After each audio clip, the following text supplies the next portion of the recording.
Welcome to today's Explainer. I'm so thrilled you're joining us because we are tackling a topic that is absolutely pivotal for anyone embarking on a study abroad journey in the UK. Moving to a completely new country for higher education, yeah, it's a massive transition. So today, we're focusing on demystifying one of the most uniquely British academic hurdles out there, the university seminar.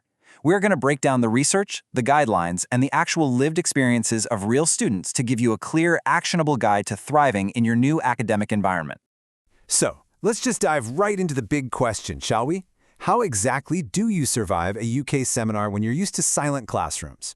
I mean, if you come from an educational system where the teacher speaks, the students listen, and participation basically just means taking really rigorous notes, jumping into the highly interactive, debate-driven British academic environment can feel, frankly, incredibly daunting. You're no longer just passively taking in information, you are expected to actively challenge it. And you know, this is exactly what Hana is facing right now. Let me introduce you to Hana. She is a Japanese exchange student who just touched down for 2 exciting semesters at Cardiff University's School of Modern Languages, right over there in beautiful Wales. Now, Hana is super thrilled, but she's also, understandably, a bit anxious. Back in Japan, her classes rarely featured any sort of individual speaking time. But here in the UK, she keeps hearing about these dreaded things called seminars. But luckily for her, she bumps into Josh. He's a veteran senior student and mentor who totally knows the ropes and is ready to answer literally every single question she has about surviving and thriving in this whole new academic culture. Section 1. The Academic Culture Clash. Lectures versus Seminars. Okay, so Josh breaks it down for her like this. Lectures are probably exactly what she's used to in Japan. They're essentially a monologue. It's a one-way presentation from the lecturer to a massive group of students where your main job is just getting those notes down. Seminars, on the flip side, are totally dialogue-driven. You're in a much smaller room, usually just about 25 to 30 people. It's this dedicated space specifically designed for interactive debate and critical thinking. It's where you take all those high-level theories from the lecture and actually apply them, analyze them, and hash them out with your peers and tutors. Section 2. The reality of culture shock. Now, Josh really wants Hannah to know that if she's feeling totally overwhelmed right now, it is absolutely not a personal failure. In fact, it is a very well-documented reality. There's a standard pattern to cultural adjustment. Step 1 is the excitement and honeymoon phase, right? Everything is new and thrilling. The gorgeous Cardiff campus, the strange new food, the newfound independence. But then step 2 hits, and it hits fast. The culture shock phase. This is where the frustration, the homesickness, and just general confusion start to set in. Adapting to new social norms, trying to decode informal British communication styles, and facing that intense pressure to articulate your thoughts fluently, it can make classroom participation feel like a mountain you just can't climb. Actually, to prove to Hana that she definitely isn't alone in this, Josh shares a quote from Hassan, an international postgraduate student. Hassan said, "I struggled to make friends outside my cultural group at first, but joining student societies and structured meetups really helped me feel like part of the university community."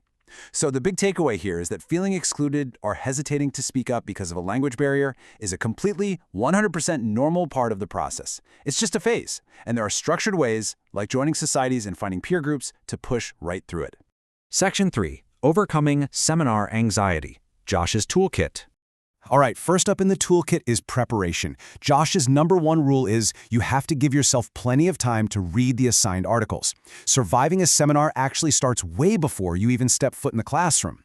You've got to investigate the research and the case studies thoroughly.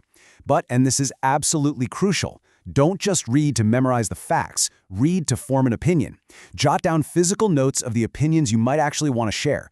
Ask yourself, do I agree with the author here? Do I disagree? Having those thoughts actually written down on paper in front of you, it acts like a brilliant little safety net once the debate kicks off. Moving on to the next tool in the kit. Pick out the key points and practice your summaries out loud beforehand. Seriously, out loud. It is a proven fact that practicing something in your head is just not the same as practicing it with your actual voice.